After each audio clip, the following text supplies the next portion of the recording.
तुमे चाहुथिबा झियो मने मने भल पाउछि बोली केमिति जानिबे। जदि आपण जानिबाकु चाहंती जे आपणक पसंदर झियो आपणकु मने मने भल पाउछंती कि नाही, तेबे तांकर किछि स्वतंत्र कार्यकलाप एवं व्यवहार उपरे ध्यान दियंतु। सेमाने प्रत्यक्ष भावरे न कहिले मध्य सेमानक कार्यरु एहा सहजरे जणा पड़ी थाए। जणे झियो जणे पुओ पाखकु आकर्षित हेबा पछरे मुख्यतः किछि स्वाभाविक एवं मनस्तापिक कारण रही थाए। यह प्रेम सम्मान एवं सुरक्षा भावना उपरे आधारित। झियो मानक कथा को ध्यान शुणिबा एवं सेमानक भावना को सम्मान करिबा गुण झियो को बहुत पसंद आसी थाए। निम्न लक्षण गुड़िक लक्ष्य करंतु।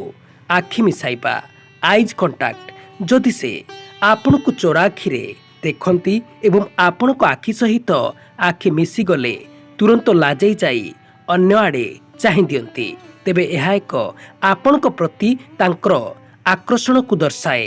विशेष गुरुत्व देबा से अन्य समस्तक सहित साधारण भावरे व्यवहार करुथिबा बेले आपण को सब बेले स्वतंत्र गुरुत्व देबे एवं आपणक प्रत्येक कथा को गभीर भावे शुणिबे।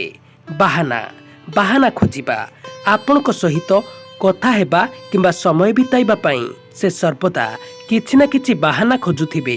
शारीरिक भाषा, बॉडी लैंग्वेज, आपणक सहित कथा हेबा समय से निश्चिंत भावरे एक स्वतंत्र खुशी अनुभव करिबे एवं तांको मुहरे एक स्मृतिहास्य स्माइल रहिबो।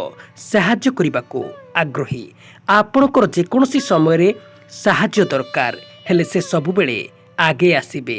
सोशल मीडिया रे नजर, जदि से फेसबुक, इंस्टाग्राम आदि रे आपणक प्रत्येक पोस्ट किंबा स्टाटस को तुरंत लाइक करुथांती किंबा कमेंट देउथांती, तेबे यार अर्थ से आपणक जीवन प्रति अधिक आग्रही। व्यक्तिगत कथा शेयर करिबा, से निजर दुख सुख एवं परिवार गुप्त कथा आपणक सह बांटिबा को पसंद करिबे।